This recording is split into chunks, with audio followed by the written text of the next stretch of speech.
west side. You're on the other side. Please. How are you doing? Everybody have a good new year. Okay, happy Christmas. Yeah. I'm so happy that I am. No world.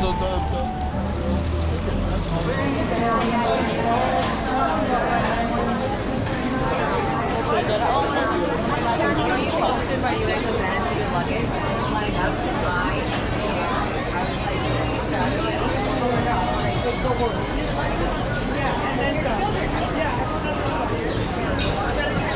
Is that mission bacon?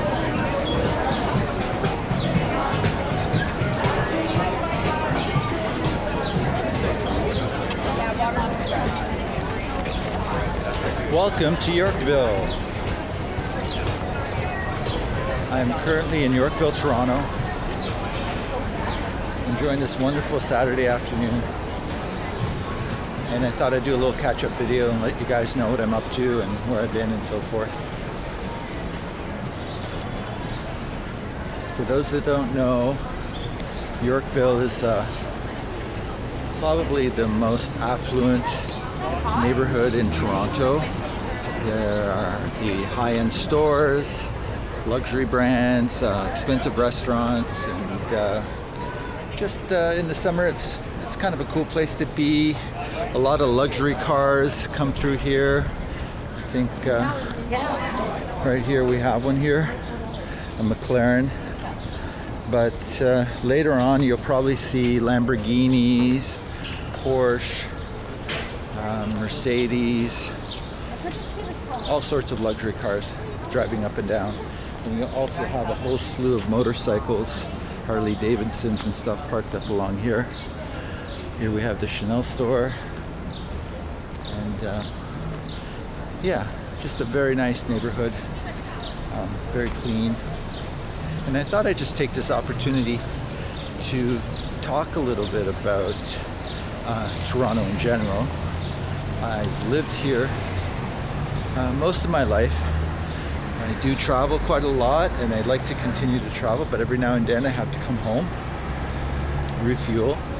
And on this particular occasion, I thought I'd take a little time to talk about Toronto in general. And specifically, I wanted to talk about Toronto as far as what it would be like if you were a visitor here. So if you were to come to Toronto as a visitor, if you've never come here before, what are some of the things you might expect? So I'll just talk as I'm giving you a little bit of viewpoint of the Yorkville neighborhood as I walk through it. I'll give you a little bit of a taste of what you might encounter here on a typical Saturday afternoon in the summer. It's currently July 22nd, and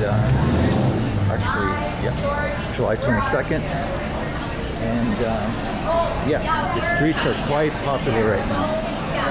So if you're a visitor to Toronto and you've never been here, here are some things to keep in mind.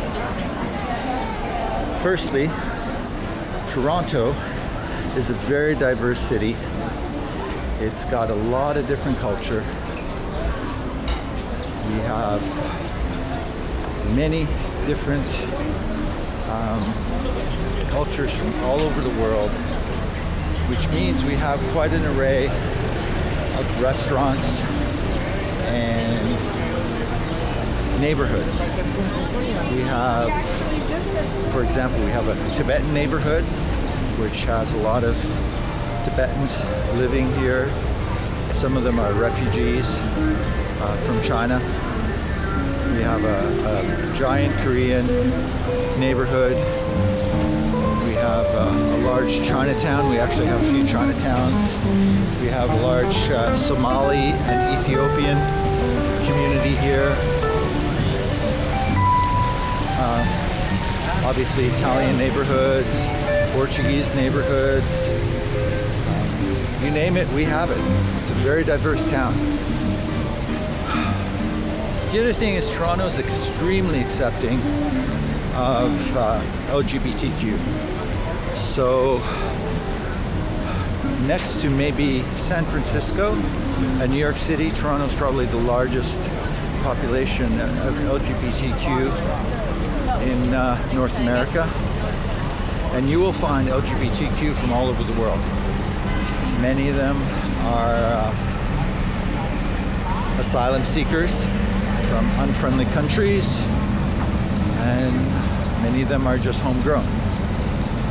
But it's a very friendly city, very open and welcoming of the LGBTQ. So that's something you might encounter. The neighborhood for this is mostly around Church Street. Church and Wellesley is where you would see much of the LGBTQ community, but you also see LGBTQ members walking around all over the place. It's quite open and quite welcoming. Now, you might be wondering, well, what's Toronto like compared to New York City, which is a city that's basically like an hour away from here if you fly. So Toronto's like a little brother to New York City. Although it has some of the things New York has, culture, etc., it lacks a lot of the big items. So if you're looking for museums, art galleries, so forth, you're going to be disappointed, especially compared to New York City. Excuse me. Compared to New York City, Toronto doesn't have much in the way of art galleries and museums, either private galleries or public galleries, anything like that. We have the AGO, the Art Gallery of Ontario, which is a provincial gallery, but it's very underfunded and it's very underwhelming if you're to visit there, especially if you're somebody who's used to a high level of contemporary art. It doesn't compare to any major city in the world. You'll get a much greater diverse gallery experience, not just in New York, but if you go to any major European city like London, Madrid, Barcelona, these cities are going to have a much wider, richer gallery experience. So that's something to keep in mind.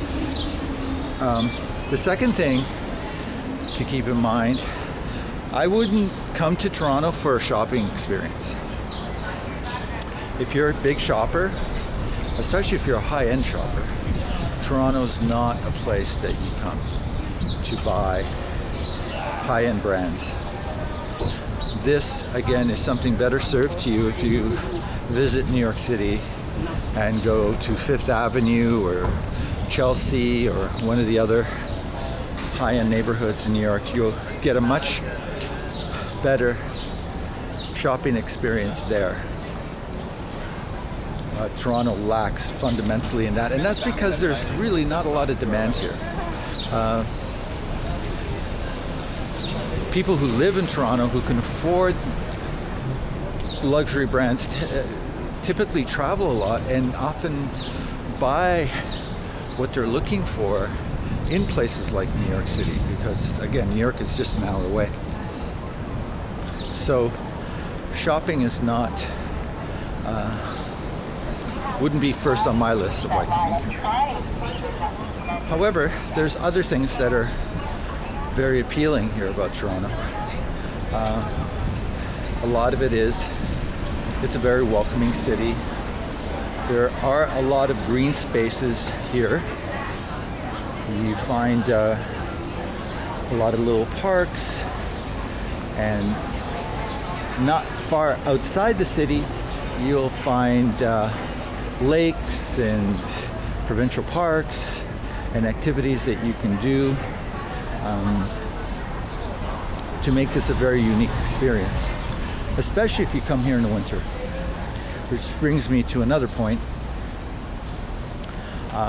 Coming here in the winter wouldn't be my choice. unless you like skiing and winter activities like skating, Toronto can get very cold. It can, the weather can be extremely difficult with snow and ice. So it is a very challenging city in the winter, and it's very gray. Once you get past the summer months, you discover that Toronto is actually very gray, not very sunny. And you know, when it's gray here, it's not very appealing. The other thing is that something to watch out for is the traffic situation in Toronto. Over the last 5-10 years, the traffic in Toronto has become unbearable as far as gridlock, traffic jams, getting to and around, parking. I mean, the good thing is if you're a visitor, you could use an Uber. Ubers are very accessible here. And if you have the opportunity to rent a bicycle, that's also a good idea. But renting a car in Toronto, I would not do unless you're planning to use the car to go up north or venture outside Toronto. Otherwise, a car basically is not very useful. Actually quite expensive when you factor in everything. So those are some of the things to keep in mind. The other thing is comparing Toronto to New York is you don't get the architecture, you don't get the scenic architecture that you do in New York City. In New York City, you have the Empire State Building, you have a lot of landmark architectural sites which are quite stunning. The skyscrapers, you have Times Square, Central Park, you have all these landmark places in New York City which make it an extremely diverse city visually. You don't typically get here. You do get some high rises, but they're mostly downtown in the financial district. Otherwise, they're kind of scattered. You know, in reality, the architecture here is not very exciting. So Toronto is not a place to come. It's not a destination if you're interested in architecture. I mean, I'll give you an example. Frank Gehry, for those of you who are familiar with Frank Gehry, he is an architect. He's now in his 80s. Very famous architect, if you know who he is. He's designed all kinds of buildings, like the Guggenheim in Bilbao, Spain. He's done a lot of big buildings. He's world-renowned, famous. He was born in Toronto, actually, raised in Toronto. He went to school in Toronto. He became an architect in Toronto. But in the 80s, he left for California. And there is where he made his name and became famous. Since that time, and up to about 10 years ago, he had not built anything here in Toronto. He was never commissioned by his hometown to build a building, design a building, anything, until the AGO needed a facelift. The AGO is the Art Gallery of Ontario. It needed a facelift, and there was a committee appointed, donors pitched in money, and finally they agreed to let in Frank Gehry. And actually Frank Gehry, from what I understand, offered his services for this commission, and he drastically reduced his fees, and he had to adjust the project in such a way to make it feasible for basically the AGO to afford this renovation. And it was a very modest renovation.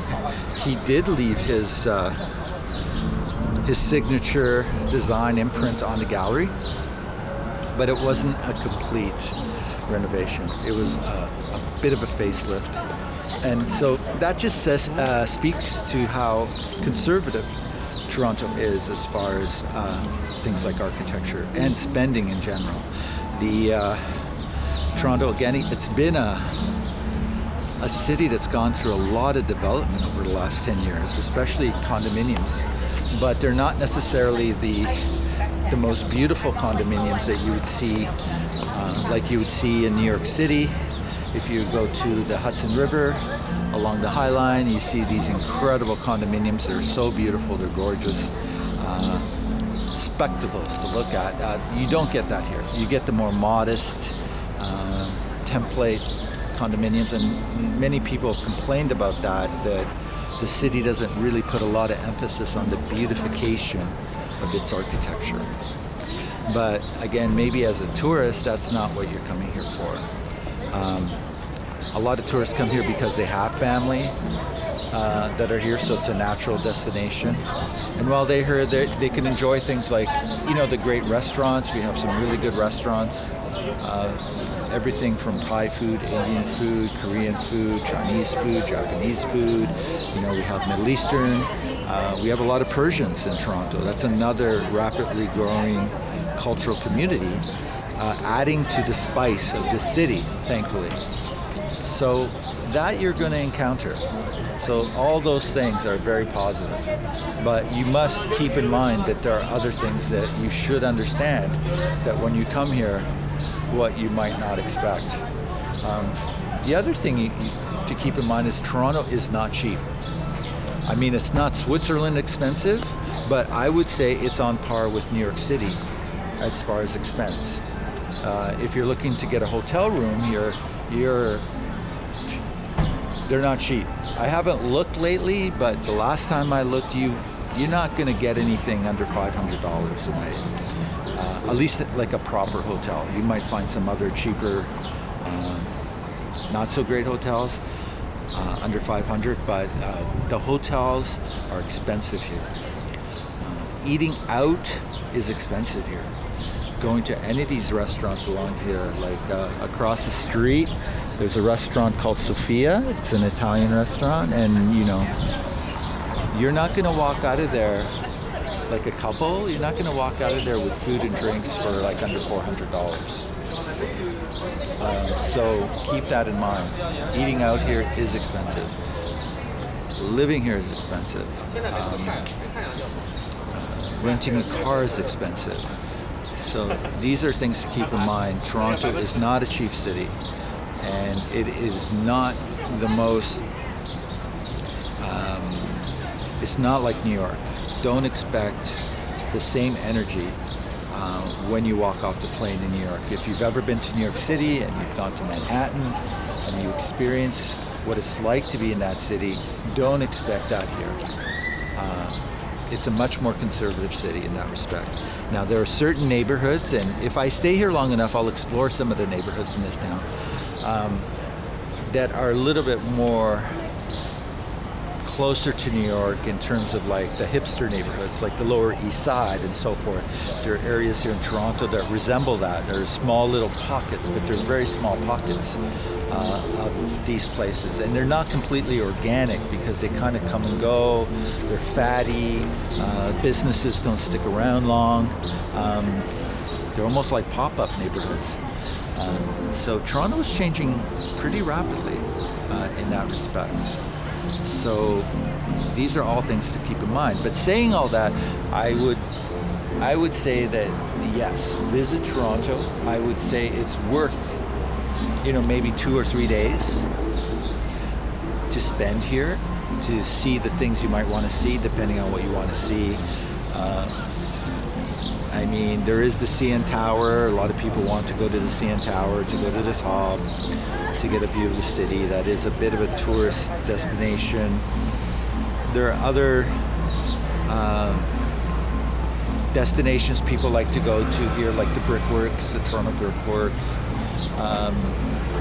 things like that. But don't expect a New York kind of experience. But still, it is, it is a place you would want to visit at some point if you do get the chance. So let's see how long I stay here, and I will continue doing some more videos and and showing you more of Toronto. Oh, the other thing I wanted to talk about is the nightlife. Toronto does have a nightlife. It's mostly centered around King Street, King and Bathurst, King and Spadina area, and you do have quite a nightlife. You don't want to drive there. You will take an Uber there because you will not be able to find parking. By the way, parking tickets here are extremely expensive, so you don't want to be getting parking tickets. And there you'd have a typical nightclub, nightlife. You have sort of very trendy, expensive restaurants where you can go get oysters, but it's extremely, like I've been there a few times. I won't name the restaurants, but they're very loud. They're not quiet, and they're mostly occupied by 20-something, 30-something year olds who are looking for excitement and action. If you're looking for a more quieter evening, quieter dinner experience, you have to look outside that neighborhood. So for the nightlife, there is the King and Bathurst, King and Spadina area. And for a quieter experience, there are little pockets of the city that have quiet, very nice restaurants, and I can talk about those as well. So let me know what you think. Let me know if there's anything you want me to film here, especially if you're somebody who's interested in coming to Toronto. I can maybe answer some questions and give you some tips. I've lived here most of my life, so I do know quite a bit about it. And